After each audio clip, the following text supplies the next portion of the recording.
My wife's feet suddenly left the ground and her whole body floated in the air. I rushed in with 2 strong men, but even with all our strength, we could not pull her down. She did not move at all. Hours passed and the doctor measured her again. She had risen a few more inches. I begged him to help her come down, but the doctor only tried to comfort us. He took her blood, said he would call in an expert, and told her to stay positive. She could not do anything on her own, eating, using the bathroom, even sleeping. The next day, her head touched the ceiling. Fear filled us until the expert finally arrived. He measured the distance to the floor and said that in 10 weeks she would rise to 11,000 feet, and in 3 months she would cross the Kármán line into outer space. That meant she would die. At night, I smashed the floor of the second story. She pressed against the ceiling, calling out to our daughter for help.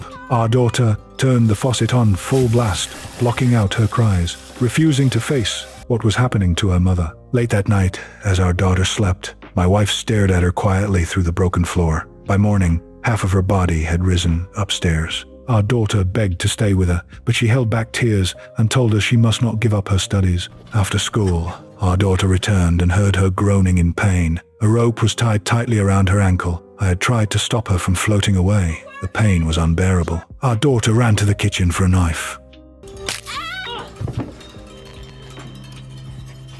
The next day she reached the roof. We used a lift to send her clothes, water, food, a phone, and an empty MP3 player. Before the lift went down, our daughter strapped a 5-kilogram pack on her back to slow her down. I suddenly hugged her tightly, breaking my silence. We both knew this could be our last moment together. Soon she was high above the city, past every building. The air grew thin, the cold cut into her skin, and the food began to run out. Even then, her heart stayed with us. She called our daughter, asked about her studies, reminded her to eat warm meals. Her words broke our daughter down, but she pretended to be cold so her mother would not worry. When the call ended, she was overwhelmed. She listened to the songs on the MP3 our daughter gave her and cried until the player slipped from her hands. She screamed as it fell, kicking helplessly in the air. Then, thousands of birds burst through the clouds, circling her in a breathtaking scene. For a moment she forgot her fear and shouted with joy like a child. That night, heavy rain poured down.